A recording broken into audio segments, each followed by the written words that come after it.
Salam. Teman-teman. 3 kali ya.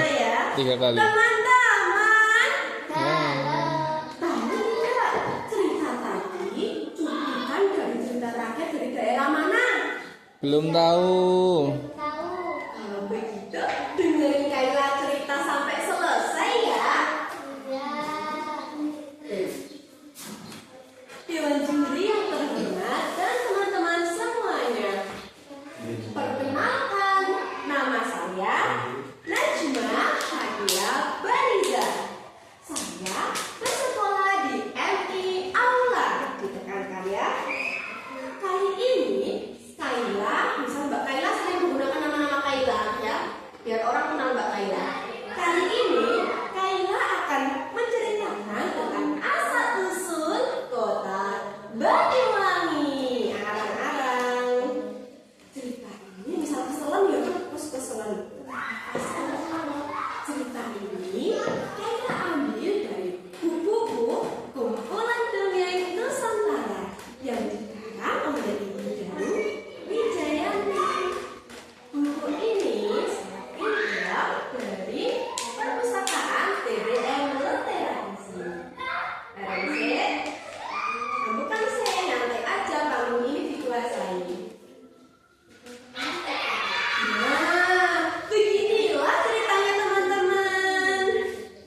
Pada zaman dahulu ketika Mbak Kayla empat, Mbak Kayla bisa geser ke belakang kakinya, atau mau geser ke kanan, atau mau ke kiri ya. Nyantai ya. Gerak-gerak aja kakinya yang lemes. Pada zaman dahulu di ujung timur provinsi Jawa Timur ada putra raja yang bernama Raden Banterang. Kegemarannya adalah berburu. Suatu hari dia memberikan perintah kepada adiknya. Langsung kamu seolah-olah mau berganti perang kan? Langsung ikut aja ya. Wahai adikku, pagi ini aku hendak berburu ke alas. Siapkan segera alat berburumu sekarang juga. Budi suaranya berkuasa seperti apa ya? Sekarang juga. Langsung kayak ngaget teman-teman, langsung cerita ya. Di hutan bisa ya, biar ada perbedaan. Di hutan Raden Banterang mengejar seekor kijang, tapi dia terpisah dari pemiliknya.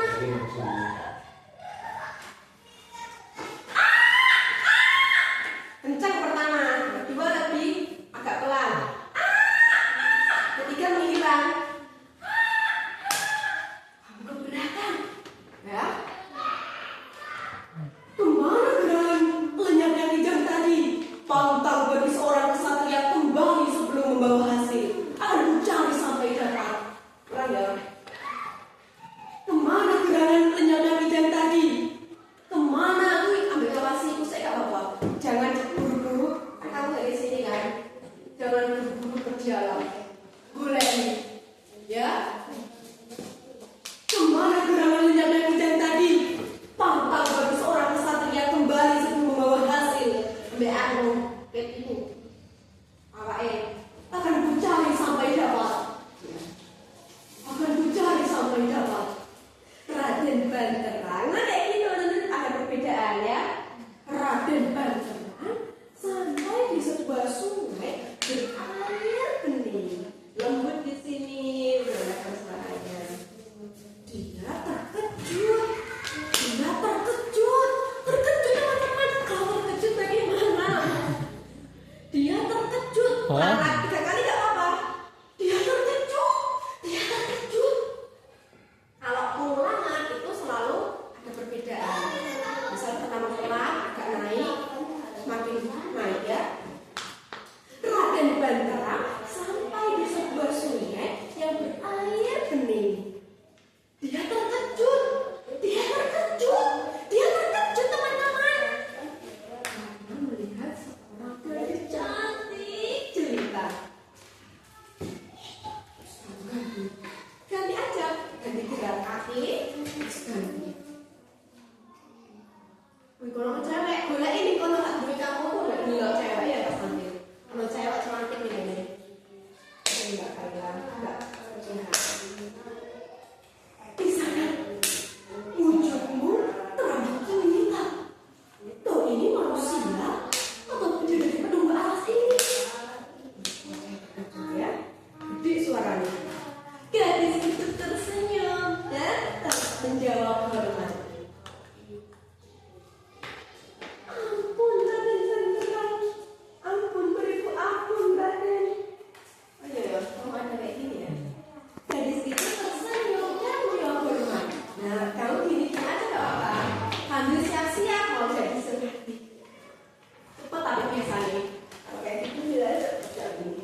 menolong Surati. Kemudian menikah. Sekarang suatu hari Surati berjalan sendirian keluar istana. Masuk ke belakang ya apa? Masuk ibu misalnya nangkep ini, nangkep ya. Tidak Surati, tidak Surati. Tidak Surati, tidak Surati. Misal kamu kayak seakan-akan powermu kurang dua kali gak apa? Tidak Surati, tidak Surati. Kayak nyelok-nyelok, Jihan, gitu ya. Itu Rupaksa, kakak kandung Surati. Siapa teman-teman? Rupaksa. Rupaksa itu tegang, bermaksud mengajak adiknya untuk membunuh Raden Banterang untuk membalas dendam. Tapi Surati menolak. Rupaksa marah memberikan sebuah penangan berupa ikat kepala. Nyantai aja kalau buku. Ikat kepala. Kan kepala kan bisa. Ganti mundur gak apa-apa, ganti peran. Ambil. Kamu cerita di depan daripada di belakang gak apa-apa ya kan? Gampang, kapan kan? Bisa ya? Simpanlah ikat kepala ini rapat-rapat, Dinda, di bawah peraduanmu, Dinda.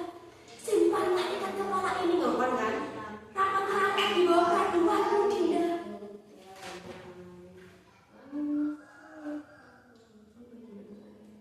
Apa ya?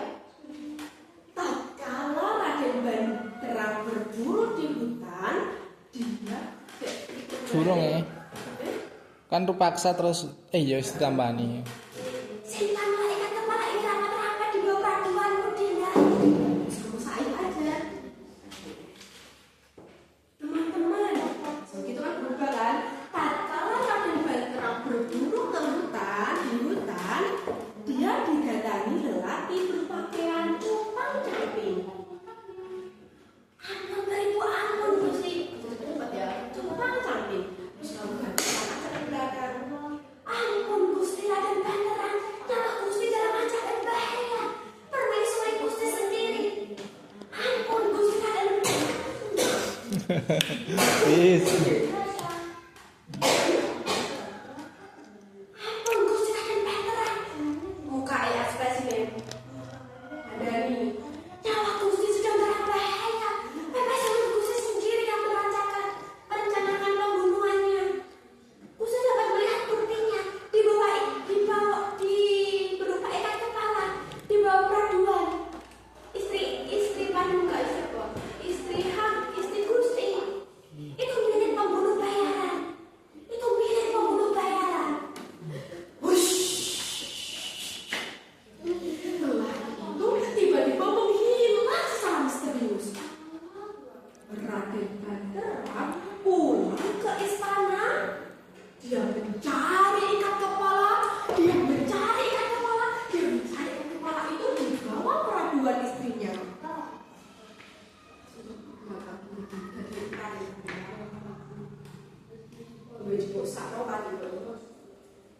Nyata sudah pengkhianatanmu.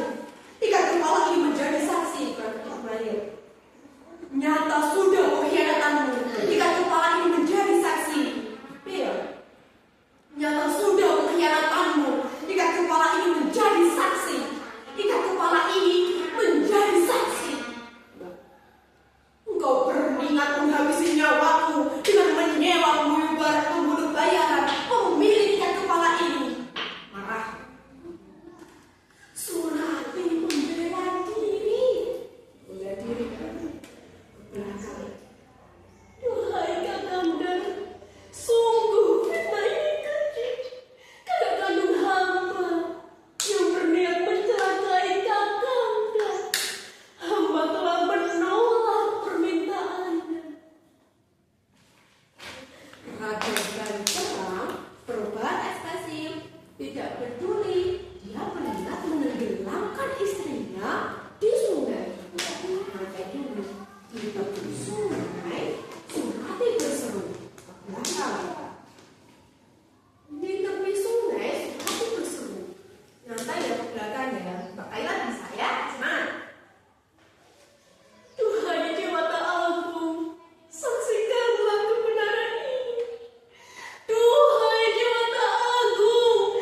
membawa suasana. Teman-teman, tahu nggak lanjutan ceritanya bagaimana?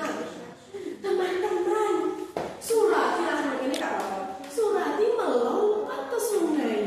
Bau dan harum merebak di sekitar sungai. Raden Banterang sangat menyesali perbuatannya. Raden Banterang sangat menyesali perbuatannya. Ganti berdialog ya. Duhai Gusti yang Maha Agung, apa yang telah aku perbuat? Istriku suci dari fitnah, dari dosa. Istriku suci tidak berdosa. Air sungai ini rendah, sungguh semerbak rumah. Gede suaranya.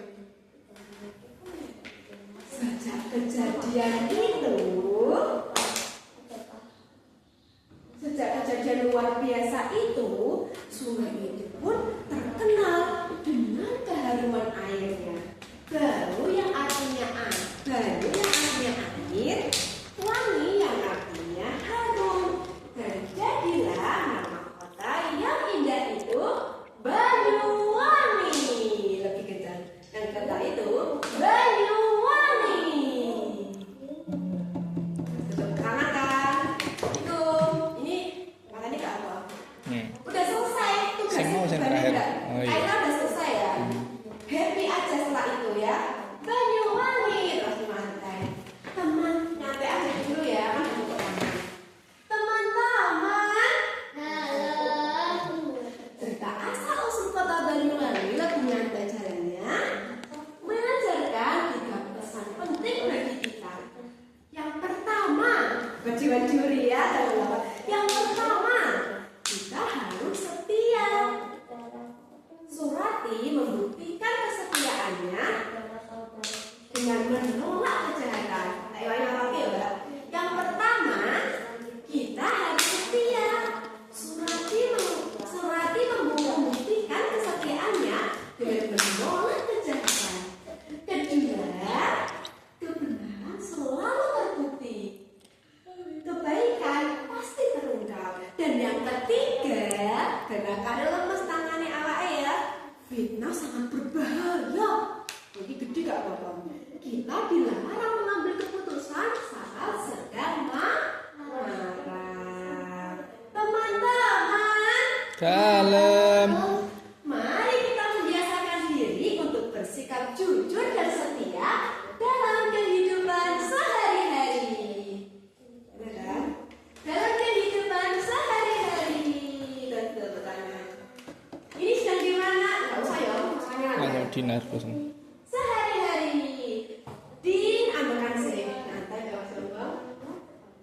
Dinar bos rembang hati saksi suara samping ati suci. Para menteri biasa nanging arisan kang nyata pancabuda nunggal budaya jangan ditanggal. Nah di sini agak gentil ya Mbak. Matur nuwun kanca kabeh sampun kersa Kengetake mugi migunani. Matur suwun. Sampai jumpa. Assalamualaikum warahmatullahi wabarakatuh. Waalaikumsalam warahmatullahi wabarakatuh.